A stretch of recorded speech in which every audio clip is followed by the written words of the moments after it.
And so what happens, I say in my commentary, is the tension created by affirming two seemingly contradictory concepts at the same time, like the two guys pulling a rope in two opposite directions, a paradox, right, is referred to by some scholars as Hebrew tension. So it creates tension on the rope if you have something going in two different directions. If God is both this, one direction, and that, the other direction, at the same time, there doesn't seem to be any progress. There's a stalemate. The rope doesn't go anywhere. The two people just exhaust themselves, and it seems like there's no progress.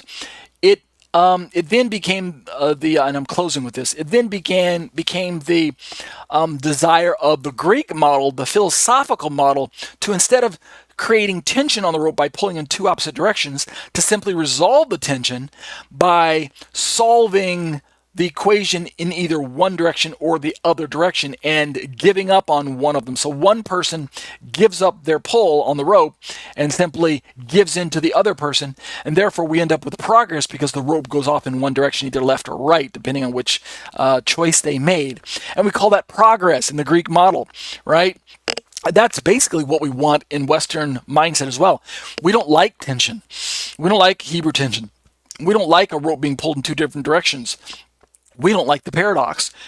It's contrary to our Western way of thinking of progress. We would rather solve the equation and simply go in one direction or the other. And so what the Western mindset has borrowed from the philosophical Greek mindset is simply resolving the tension of the issue of God by simply saying that he is fully God and nothing else, or he's fully man, when we're talking about Yeshua, and nothing else. And that's basically where the discussions are centered on today.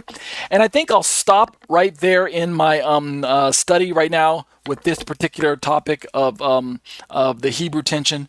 We'll continue looking at this next week. We'll pick up our study. We'll work our way into the paper 2, and we'll pick up our study next week. I'll just show you where we're going to start again.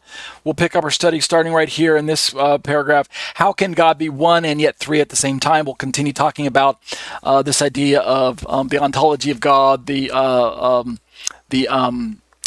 economy of God, and then specifically we'll begin to look at the logical aspect of how can logically God be one and three. Isn't there a logical contradiction going on here? Yeah, we'll look at that next week.